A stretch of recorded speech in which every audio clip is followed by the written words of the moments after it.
Success motivate channel में आपका स्वागत है। सिद्धांत 11 से 20 तक। विधाता ने किसी को सुंदरता ज्यादा दी है, किसी को कम दी है। किसी को बुद्धि ज्यादा दी है, किसी को कम दी है।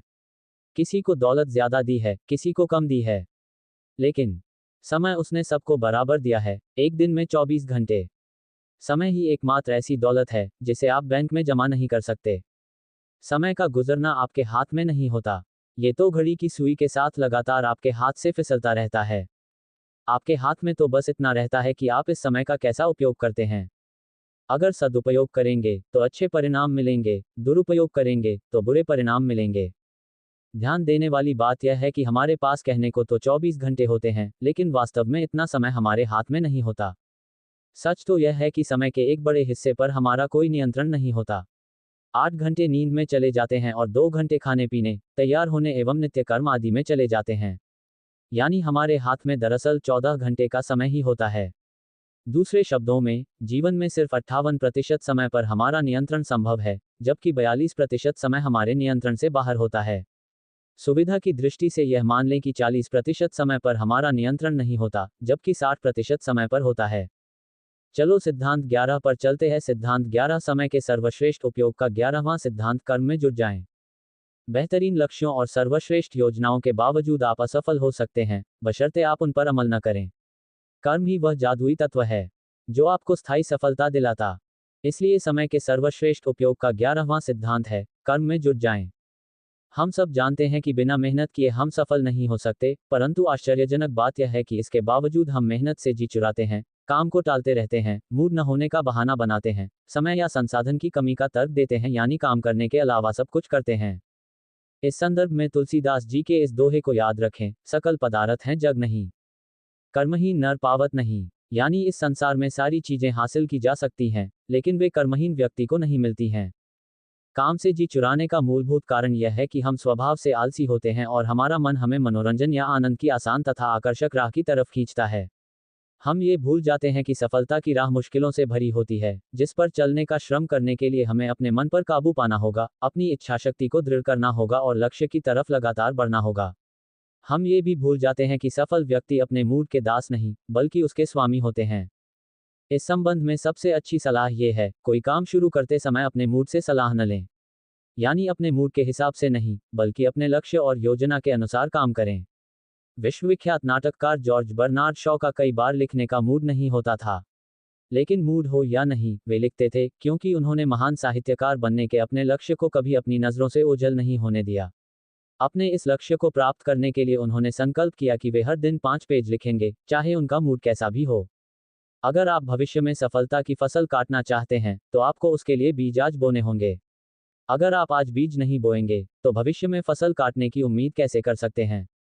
पूरी सृष्टि कर्म और फल के सिद्धांत पर चलती है, इसलिए आपको अपने कर्म के अनुपात में ही फल मिलेंगे।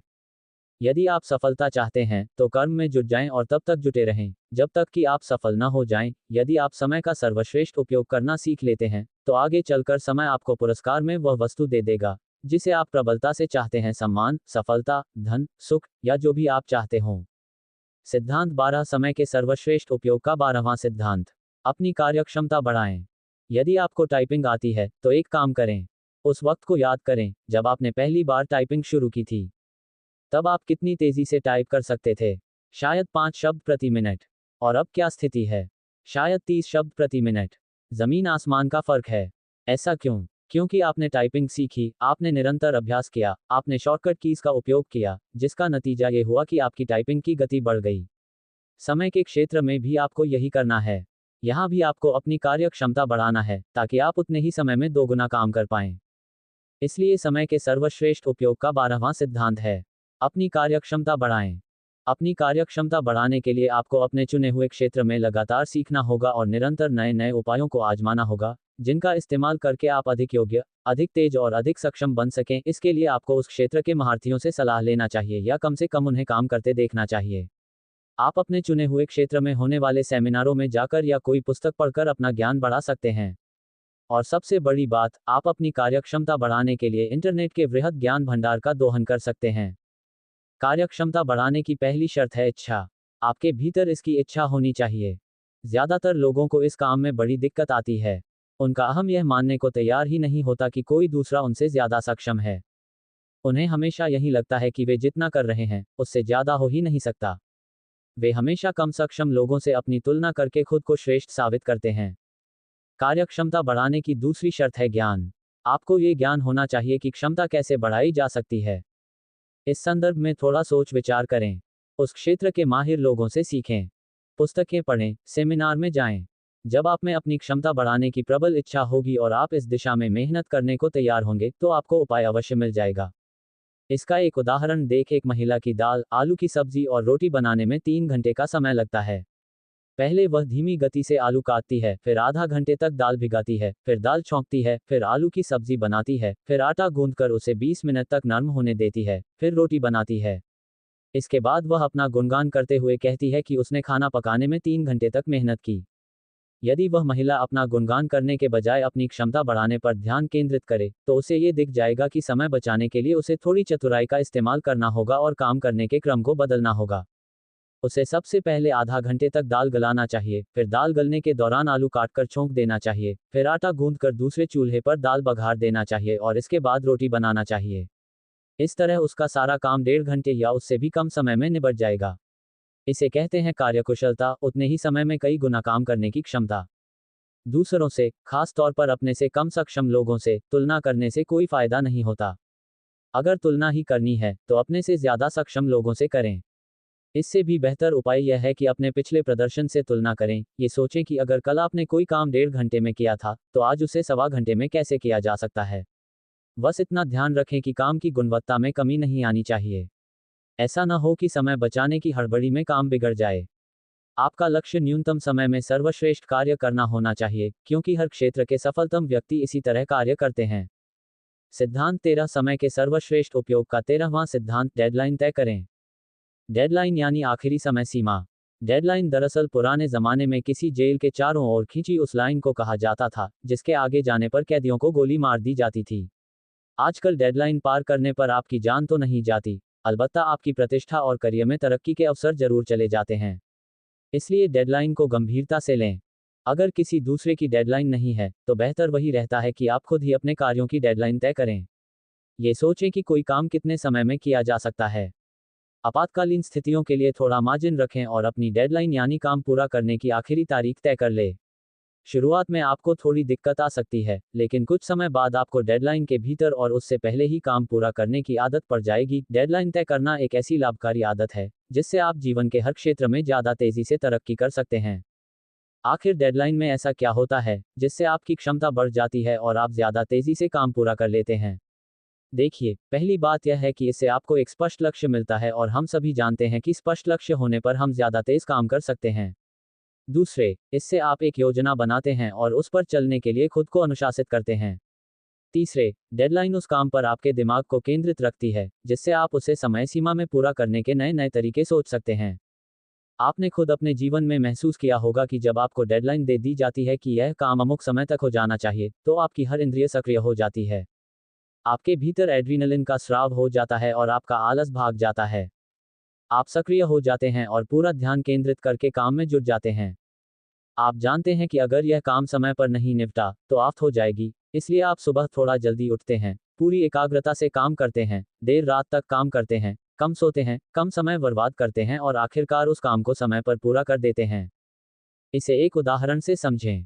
मान लें, सामान्य स्थिति में आप 6 मिनट में 1 किलोमीटर दौड़ते हैं। लेकिन अगर कोई खूंखार कुत्ता आपका पीछा कर रहा हो तो आप कितनी तेजी से भागेंगे? जाहिर है, आप 6 मिनट से बहुत कम समय में 1 किलोमीटर की दूरी पूरी कर लेंगे। आपके पीछे खूंखार कुत्ता जो है, डेडलाइन को भी ऐसा ही खूंखार कुत्ता माने जो आपसे ज्यादा तेजी से काम करा लेती है। इसलिए समय के सर्वश्रेष्ठ उपयोग का 13वां सिद्धांत है, डेडलाइन तय करें। मेरा एक मित्र पुस्तकों का संपादन करता है। अगर उसे बिना किसी डेडलाइन के पुस्तक के संपादन की जिम्मेदारी सौंपी जाए तो काम 1.5 महीने में पूरा होता है, लेकिन अगर उसे 7 दिन की डेडलाइन दे दी जाए तो वह उसे 10 दिन में ही पूरा कर देता है।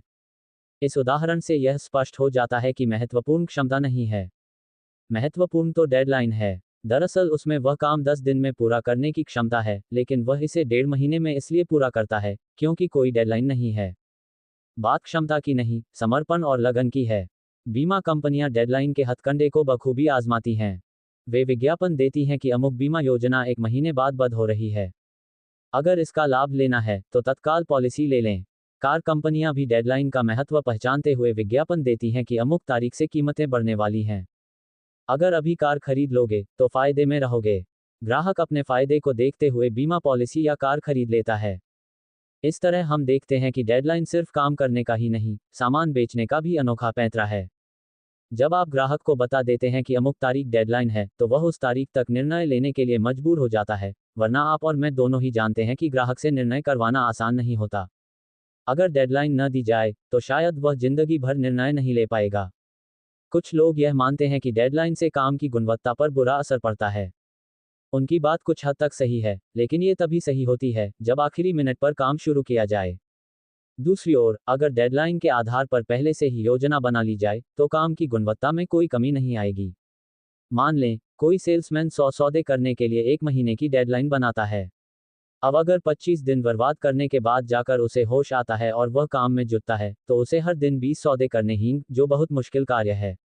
दूसरी ओर, अगर वह महीने के पहले दिन से ही इस काम में जुट जाए तो उसे हर दिन केवल 3-4 सौदे ही करने होंगे, जो तुलनात्मक रूप से आसान है। तो डेडलाइन के महत्व को पहचानें और उसका उपयोग करके अपनी क्षमता व गति को बढ़ा लें। सिद्धांत 14, समय के सर्वश्रेष्ठ उपयोग का 14वां सिद्धांत, समय खरीदना सीखें। आपके लिए कौन आपके सी चीज ज्यादा महत्वपूर्ण है, समय या धन? आप इन दोनों में से किसे बचाने की ज्यादा कोशिश करते हैं? आप पैसेंजर ट्रेन से यात्रा करना पसंद करते हैं या सुपरफास्ट ट्रेन से? देखिए, रिटायर्ड लोग पैसेंजर ट्रेन को ज्यादा पसंद करते हैं क्योंकि उसमें किराया कम लगता है। पैसेंजर ट्रेन की यात्रा में समय ज्यादा लगता है, लेकिन रिटायर्ड लोगों को आमतौर पर समय की कोई कमी महसूस नहीं होती। उनके पास समय ही समय रहता है। दूसरी ओर, व्यस्त लोग सुपरफास्ट ट्रेन से यात्रा करते हैं क्योंकि उन्हें समय की कमी रहती है और वे बचे हुए समय का सदुपयोग कर सकते हैं। बेहद व्यस्त लोग हवाई जहाज से यात्रा करते हैं क्योंकि उनका समय और भी ज्यादा कीमती होता है। जिस व्यक्ति का समय जितना कीमती होता है, वह उसे बचाने के लिए उतने ही ज्यादा पैसे खर्च करने को तैयार रहता है। यदि आप समय के बजाय पैसे बचाने की ज्यादा कोशिश करते हैं तो इसका मतलब यह है कि आप अपने समय को ज्यादा महत्व नहीं देते हैं। दूसरी ओर, जो लोग समय को ज्यादा महत्वपूर्ण मानते हैं वे समय बचाने की भरसक कोशिश करते हैं। एक तरह से कहा जाए तो वे समय को खरीद लेते हैं। इस अध्याय के प्रारंभ में दी गई चीनी सूक्ति में कहा गया है कि समय को नहीं खरीदा जा सकता, लेकिन यकीन माने, आप समय खरीद सकते हैं। कंपनियों के मालिक यही तो करते हैं। जरा सोचें, कंपनी का कोई मालिक प्रोडक्ट का उत्पादन नहीं करता, उसका वितरण नहीं करता, उसका प्रबंधन नहीं करता, उसे नहीं बेचता, लेकिन मुनाफा उसी को होता है। कंपनी का मालिक कर्मचारियों को तनख्वाह देकर उनसे अपना मनचाहा काम करवाता है। दूसरे शब्दों में, कंपनी का मालिक दूसरों का समय खरीद लेता है। यदि आप समय बचाना चाहते हैं तो आप भी समय के सर्वश्रेष्ठ उपयोग के 14वें सिद्धांत का पालन करें, समय खरीदना सीखें। देखिए, खंड 1 में आप ये पता लगा चुके हैं कि आपके 1 घंटे का मूल्य कितना है। उस उदाहरण में आपके समय का मूल्य 100 रुपये था। अब इस आधार पर आप समय खरीदने का निर्णय ले सकते हैं। एक उदाहरण देखें। आपको बिजली का बिल जमा करना है, जिसके लिए आने जाने और लाइन में खड़े होने में 1.5 घंटे का समय लग सकता है। यदि कोई एजेंट 20 रुपये लेकर यह काम करने को तैयार है तो आपको क्या करना चाहिए? आपके लिए 1.5 घंटे का मूल्य है 150 रुपये, इसलिए अगर कोई वह काम 20 रुपये में करने को तैयार है तो आपको खुशी खुशी हाँ कर देना चाहिए, क्योंकि आपका समय इससे बहुत ज्यादा कीमती है। इस तरह पैसे देकर समय खरीदना सीखें। ये सिद्धांत बहुत ही महत्वपूर्ण है और सारी बड़ी कंपनियों इसका फायदा उठाती हैं। आधुनिक युग की आउटसोर्सिंग की नीति इसी सिद्धांत पर आधारित है। अमेरिकी कंपनियां पैसे देकर अपना काम भारतीय कंपनियों से सस्ते में करवाती हैं और अपना कीमती समय बचाती हैं। ये डेलीगेटिंग या काम सौंपने से अलग बात है। डेलीगेटिंग में आप समय बचाने के लिए कम महत्वपूर्ण काम अपने अधीनस्थों को सौंपते हैं, जबकि समय खरीदते समय आप कम महत्वपूर्ण काम बाहरी लोगों से करवाते हैं। यदि आपके 1 घंटे का मूल्य 100 रुपये है और सामने वाला आपका 1 घंटे का काम 10 रुपये में कर रहा है, तो समझदारी इसी में है कि आप उससे ये काम करवा लें ताकि आप उस बचे हुए समय में ज्यादा उपयोगी और मूल्यवान काम कर सकें। 19वीं सदी के मशहूर प्रकृति विज्ञानी लुइस अगासी को नियमित रूप से भाषण देने के लिए बुलाया जाता था। एक बार वे कोई महत्वपूर्ण काम कर रहे थे जिसकी वजह से उनके पास समय नहीं था। ऐसे में जब एक आयोजक ने उन्हें भाषण देने के लिए आमंत्रित किया तो उन्होंने इनकार कर दिया। आयोजक ने जोर देते हुए कहा कि भाषण के बदले में वह उन्हें पैसे देगा। ये सुनकर अगासी आग बबूला हो गए और बोले, पैसे का लालच मुझे नहीं दिगा सकता। मैं पैसे कमाने के लिए अपना समय बर्बाद नहीं कर सकता। आत्मनिर्भर लोगों को समय खरीदने में बड़ी दिक्कत आती है, क्योंकि वे हर काम खुद करना चाहते हैं। कंजूस लोगों को भी इसमें समस्या आती है। वे पैसे बचाने के चक्कर में खुद ही छोटे छोटे काम करना चाहते हैं, भले ही इस चक्कर में उनके बड़े और ज्यादा महत्वपूर्ण काम न हो पाएं। इसका एक रोचक उदाहरण देखें। क्या आपने कभी सोचा है कि साड़ी की दुकान पर पुरुष मोलभाव क्यों नहीं करते और महिलाएं घंटों तक मोलभाव क्यों करती हैं? वैसे तो इसके कई कारण हैं, लेकिन इसका प्रमुख कारण है समय। अमूमन पुरुषों के पास समय की कमी होती है, जबकि महिलाएं तुलनात्मक रूप से फुर्सत में होती हैं। एक बार फिर वही हिसाब लगा लें। अगर आपके 1 घंटे का मूल्य 100 रुपये है और 1 घंटे के मोल भाव के बाद आप दुकानदार से 20 रुपये कम करवाने में कामयाब हो जाते हैं, तो आप दरअसल घाटे में रहते हैं। वास्तव में आपको 20 रुपये का फायदा नहीं हुआ, बल्कि 80 रुपये का नुकसान हुआ है। सिद्धांत 15, समय के सर्वश्रेष्ठ उपयोग का 15वां सिद्धांत। भावी लाभ के लिए वर्तमान में त्याग करें। समय के मामले में हम सभी के पास विकल्प होता है। हम चाहें तो इसका दुरुपयोग कर सकते हैं, हम चाहें तो इसका सदुपयोग कर सकते हैं, हम चाहें तो वर्तमान पल को मौज मस्ती में बर्बाद कर सकते हैं, हम चाहें तो वर्तमान पल को सुनहरे भविष्य की सीढ़ी बना सकते हैं, हम चाहें तो आलस में आकर न्यूनतम काम करके अधिकतम आराम कर सकते हैं, हम चाहें तो कर्मठता से अधिकतम काम करके अपने समय का निवेश कर सकते हैं।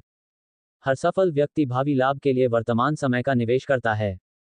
जिस तरह कंपनियों भावी सफलता के लिए पूंजी का निवेश करती हैं, उसी तरह व्यक्ति भावी सफलता के लिए समय का निवेश करते हैं।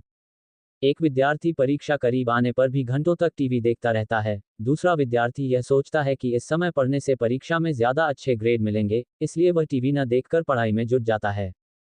कॉलेज का एक विद्यार्थी क्लास से गोता मारकर लड़कियों से गप्पे लड़ाता रहता है। दूसरा विद्यार्थी क्लास में मन लगाकर पढ़ाई करता है। एक कर्मचारी ऑफिस के महत्वपूर्ण प्रोजेक्ट पर काम करने के बजाय गपशप करता है। दूसरा कर्मचारी करियर में तरक्की को ध्यान में रखते हुए महत्वपूर्ण प्रोजेक्ट को फटाफट पूरा कर देता है।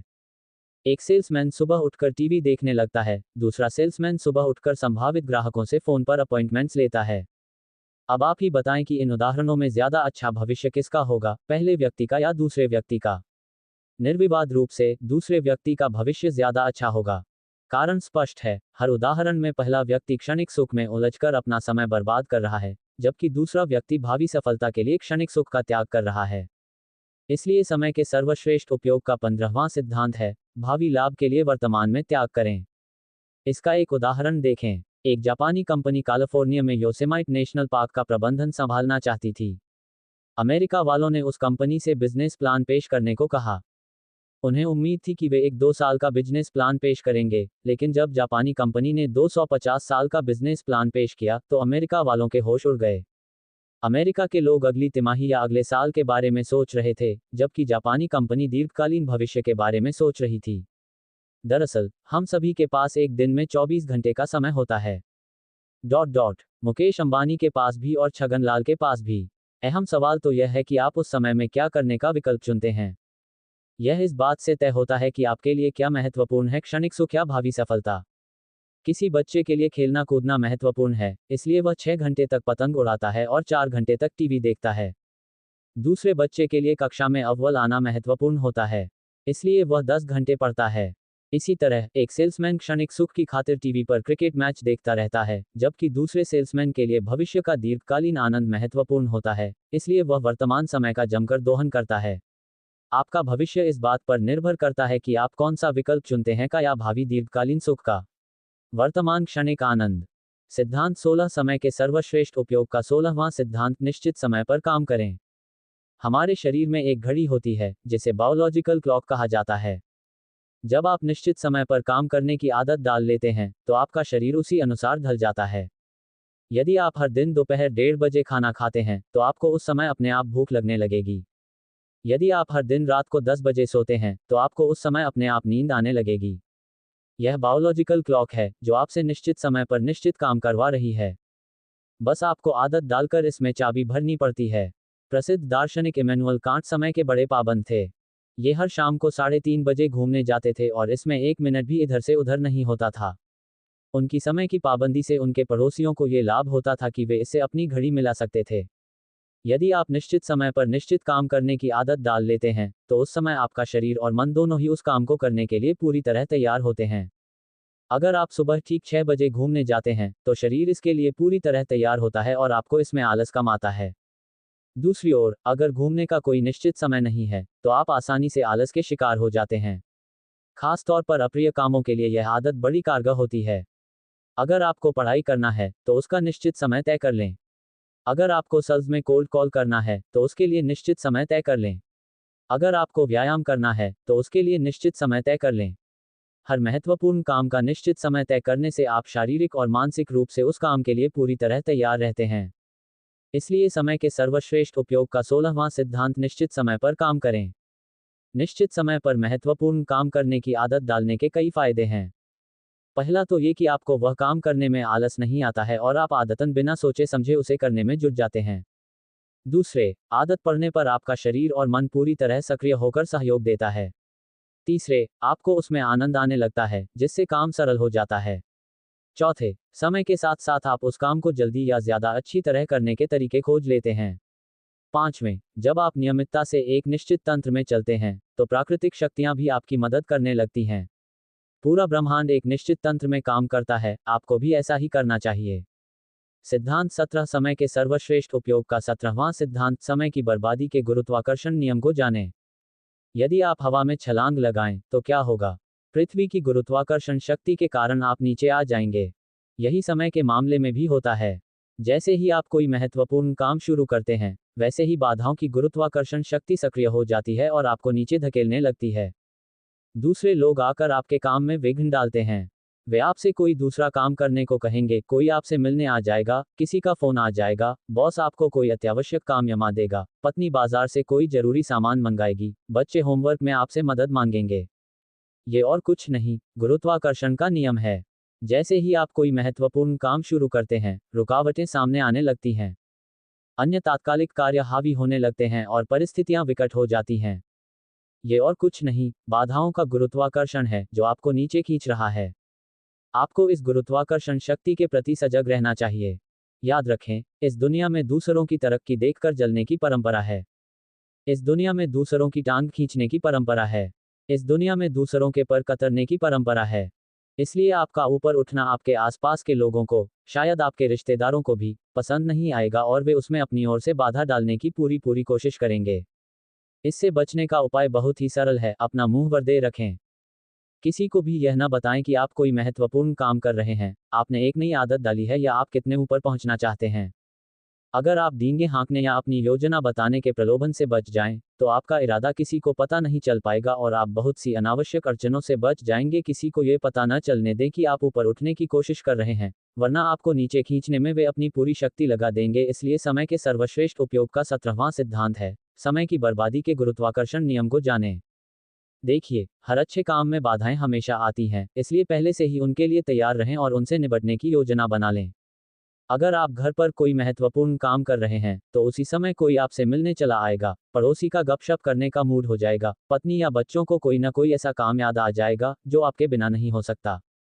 इसके अलावा आपके मोबाइल फोन पर कोई दोस्त या रिश्तेदार भी आपसे लंबी बातचीत करने के मूड में हो सकता है। बाहरी संसार के आक्रमण के पैंतरों को पहचानना सीखें, ताकि उनकी वजह से आपके महत्वपूर्ण काम पर असर न हो। मिलने जुलने वालों से निपटने की स्पष्ट नीति अनिवार्य है। विनम्रता लेकिन दृढ़ता से यह कहना सीखें कि आप इस समय महत्वपूर्ण काम कर रहे हैं, इसलिए आप बाद में उनसे बात करेंगे। यही नीति मोबाइल फोन पर भी अपनाएं। वैसे मोबाइल फोन को तो आप स्विच ऑफ भी कर सकते हैं।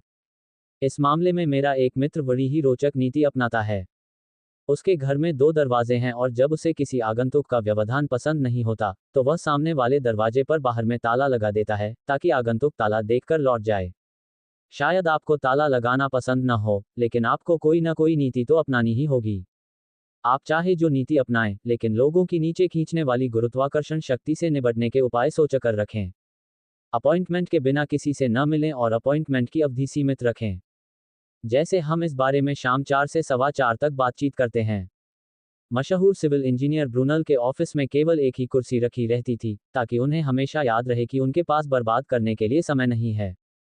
अगर मिलने वाला किसी महत्वपूर्ण काम के सिलसिले में आता था, तो वे कुर्सी उसे दे देते थे।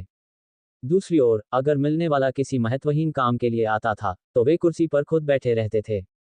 जाहिर है, जब ऑफिस में एक व्यक्ति बैठा हो और दूसरा खड़ा, तो केवल काम की ही बातें हो सकती हैं। फालतू बातों का माहौल नहीं बन पाता। समय के मामले में हेनरी फोर्ड भी इतने ही दूरदर्शी थे। जब कामकाज के संबंध में उन्हें कोई समस्या आती थी, तो वे मैनेजरों को अपने चैम्बर में बुलाने के बजाय उनके चैम्बर में जाकर मिलते थे। इस बारे में उन्होंने कहा था, मैंने पाया है कि मैं सामने वाले को अपने ऑफिस से उतनी जल्दी नहीं निकाल सकता, जितना उसके ऑफिस से खुद को निकाल सकता हूं। इन महान लोगों की तरह आपको भी बाधाओं को जल्दी से जल्दी दूर करने की योजना बना लेनी चाहिए, ताकि आप अपने समय का सर्वश्रेष्ठ उपयोग कर सकें। एक दिन बिस्मार्क एक अंग्रेज राजदूत से बातचीत कर रहे थे। कुछ समय बाद राजदूत ने बिस्मार्क से पूछा, आप उन आगंतुकों से कैसे निपटते हैं, जो आपका इतना सारा कीमती समय बर्बाद कर देते हैं? बिस्मार्क ने जवाब दिया, मेरा एक अचूक तरीका है। मुलाकात के बीच मेरा नौकर आकर कहता कि मेरी पत्नी मुझसे कोई जरूरी बात करना चाहती है। जिस पल बिस्मार्क ये कह रहे थे, उसी समय एक नौकर आया और उसने बिस्मार्क से कहा कि उनकी पत्नी उनसे कोई जरूरी बात करना चाहती हैं। सिद्धांत 18 समय के सर्वश्रेष्ठ उपयोग का 18वां सिद्धांत। न्यूटन के गति के पहले नियम का लाभ लें। सरल भाषा में न्यूटन का गति का पहला नियम कहता है, जो चीज जिस अवस्था में है, उसी में बनी रहती पी है, जब तक कि उस पर बाहरी बल का प्रयोग न किया जाए। ये बहुत ही अद्भुत नियम है। ये वस्तुओं पर ही नहीं, व्यक्तियों पर भी लागू होता है। आप जिस अवस्था में हैं, उसी में रहेंगे, जब तक कि बाहरी बल का प्रयोग न हो। ये बाहरी बल कहाँ से आता है? या तो दूसरों के दबाव से, या फिर आपके अनुशासन से, आपकी स्वप्रेरणा से। यहीं पर समय के सर्वश्रेष्ठ उपयोग का दूसरा सिद्धांत काम आता है, आर्थिक लक्ष्य बनाएं। यही आर्थिक लक्ष्य आपको निरंतर प्रेरित करता है, ताकि आप बाहरी बल यानी अनुशासन का प्रयोग करके अपनी अवस्था को बदल लें। आपकी आर्थिक स्थिति चाहे जैसी हो, आप अनुशासन का प्रयोग करके उसे हमेशा बेहतर बना सकते हैं। जिम रॉन की बात हमेशा याद रखें, अनुशासन ही लक्ष्य और सफलता के बीच का पुल है। देखिए, सच तो यह है कि अपनी आर्थिक स्थिति को बेहतर बनाने का काम आपको खुद ही करना होगा। दूसरों को क्या पड़ी है, जो वे आपके जीवन को बेहतर बनाने के लिए आप पर दबाव डालें? आदमी घड़ी में चाबी भरता है, तो घड़ी की नहीं, अपनी आवश्यकता के लिए भरता है। दूसरे लोग तो आपकी भलाई के लिए नहीं, बल्कि उनकी खुद की भलाई के लिए आप पर दबाव डालेंगे। वे आपसे अपना काम निकलवाने के लिए आप पर दबाव डालेंगे, इसलिए यह बात अच्छी तरह समझ लें कि अनुशासन में रहने और मेहनत करने की जिम्मेदारी आपकी है। इसलिए समय के सर्वश्रेष्ठ उपयोग का 18वां सिद्धांत है, न्यूटन के गति के पहले नियम का लाभ लें। इस नियम का एक अच्छा पहलू भी है। जब आप सफलता की डगर पर चलने लगेंगे, तो आप सफलता की अवस्था में तब तक रहेंगे, जब तक कि बाहरी बल का प्रयोग न हो। जैसा हम पिछले सिद्धांत में देख चुके हैं, बहुत से बल आपकी प्रगति में बाधा डालने की कोशिश करेंगे, लेकिन आप उनसे सतर्क रहेंगे और अपनी गति को बरकरार रखेंगे। एक बार ड्यूक ऑफ वेलिंगटन ने युवा ब्रिटिश नेता पामरस्टन को सुबह 7:30 बजे का अपॉइंटमेंट दिया। एक मित्र ने पामरस्टन से पूछा कि वे तो रात को देर तक जागते हैं, फिर वे इतनी सुबह अपॉइंटमेंट के लिए कैसे पहुंचेंगे? पामरस्टन का जवाब था, बहुत आसान है। ये सोने से पहले मेरा आखिरी काम होगा। यही है अनुशासन। पामरस्टन जानते थे कि वह मुलाकात महत्वपूर्ण थी, इसलिए उन्होंने देर तक जागने की अपनी आदत को आड़े नहीं आने दिया। उन्होंने अपनी दिनचर्या में थोड़ा फेरबदल करके न्यूटन के गति के पहले नियम का इस्तेमाल किया। आप भी ऐसा ही कर सकते हैं। अनुशासन का इस्तेमाल करके प्रगति की राह पर चल पड़ें और सामने आने वाली हर बाधा को दूर करते जाएं। समय के सर्वश्रेष्ठ उपयोग का 19वां सिद्धांत। सिद्धांत 19 समय के सर्वश्रेष्ठ उपयोग का 19वां सिद्धांत। यह महत्वपूर्ण नहीं है कि आपने कितने समय काम किया, महत्वपूर्ण तो परिणाम है। देखिए, यह बेहद महत्वपूर्ण सिद्धांत है, क्योंकि अक्सर यहीं पर गलतफहमी का अंदेशा रहता है। कर्मचारी अक्सर महसूस करते हैं कि वे 8 घंटे काम करते हैं, इसलिए उनकी तनख्वाह बढ़नी चाहिए। दूसरी ओर, कंपनी के मालिक सोचते हैं कि इस आदमी ने 5,000 रुपये का काम किया है और इसे 4,000 रुपये तनख्वाह पहले से मिल रही है, इसलिए इसकी तनख्वाह बढ़ाने की ज़रूरत नहीं है। इसके बजाय अगर संभव हो, तो उसकी तनख्वाह कम कर देनी चाहिए या उसे नौकरी से निकाल देना चाहिए। इस उदाहरण में हमने क्या देखा? कर्मचारी के लिए महत्वपूर्ण पैमाना यह है कि उसने कितने समय काम किया, जबकि कंपनी के मालिक के लिए महत्वपूर्ण पैमाना यह है कि उसने कितना मूल्यवान परिणाम दिया। मानसिकता के इस अंतर को कभी न भूलें, क्योंकि आपका क्षेत्र चाहे जो हो, सबसे सफल लोगों का ध्यान हमेशा परिणाम पर केंद्रित होता है। यदि आप 5 मिनट में ही उन्हें अपेक्षित परिणाम दे देंगे, तो वे आपको पुरस्कार देंगे। लेकिन दूसरी ओर, यदि आप 5 दिन की मेहनत के बाद भी अपेक्षित परिणाम नहीं दे पाए, तो वे निराश हो जाएंगे। वास्तविक संसार में महत्वपूर्ण यह नहीं होता कि आपने कितने समय काम किया। महत्वपूर्ण तो ये होता है कि उसका परिणाम क्या निकला। मिसाल के तौर पर, 2 सेनाएं लड़ रही हैं और उनमें से एक हार जाती है। देखने वाली बात यह है कि दोनों ही सेनाएं समान समय तक लड़ीं, दोनों ने ही जान की बाजी लगाई, लेकिन परिणाम दोनों के लिए अलग अलग रहे। एक का नाम सुनहरे अक्षरों में लिखा गया, जबकि दूसरी को पराजय का कलंक झेलना पड़ा। एक और उदाहरण देखें। दो महिलाएं सब्जी बनाने में 2 घंटे का समय लगाती हैं, एक की सब्जी लाजवाब बनती है और दूसरी की बिगड़ जाती है। आपको क्या लगता है, उनके पतियों की प्रतिक्रिया क्या होगी? क्या दूसरी महिला का पति इस बात पर वाह वाह करेगा कि उसकी पत्नी ने उस घटिया सब्जी को बनाने में 2 घंटे तक मेहनत की? या वह इस बात पर ताने कसेगा कि कितनी बुरी सब्जी बनाई? जवाब आप खुद जानते हैं। तो ये बात अच्छी तरह समझ लें कि समय की मात्रा महत्वपूर्ण नहीं होती। महत्वपूर्ण तो परिणाम होता है। कोई बॉस अपने कर्मचारी की इस बात पर प्रशंसा नहीं कर सकता कि उसकी 2 महीने की अथक मेहनत के बावजूद कॉन्ट्रैक्ट हाथ से निकल गया। अगर बॉस या पति भला होगा, तो सांत्वना दे सकता है, तसल्ली दे सकता है, लेकिन पुरस्कार नहीं दे सकता। इसलिए समय के सर्वश्रेष्ठ उपयोग का 19वां सिद्धांत है, यह महत्वपूर्ण नहीं है कि आपने कितने समय काम किया। महत्वपूर्ण तो परिणाम है। देखिए, किसी काम में लगने वाले समय के दृष्टिकोण से सोचते समय आप कोई नई चीज नहीं कर रहे हैं। दुनिया भर के करोड़ों कर्मचारी ऐसा ही सोच रहे हैं।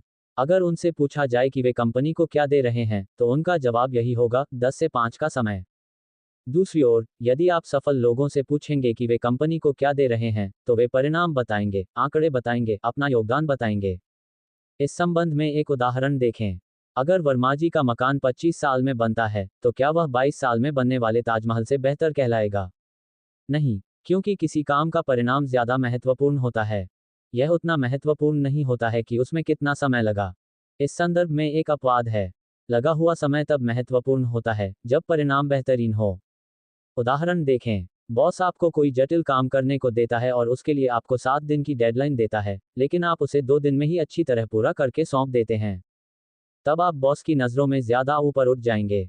आपने उम्मीद से कम समय में बेहतरीन काम कर दिया। इस बात से वह बहुत प्रभावित होगा और यह आदत आपको उस क्षेत्र में बहुत आगे और ऊपर तक ले जाएगी। तीव्रता महत्वपूर्ण है, लेकिन परिणाम उससे ज्यादा महत्वपूर्ण है। और हाँ, जैसा स्टीफन कवी ने कहा है, अगर आपको किसी दीवार पर चढ़ना हो, तो गलत दीवार से टिकी सीढ़ी पर तेजी से न चढ़ें।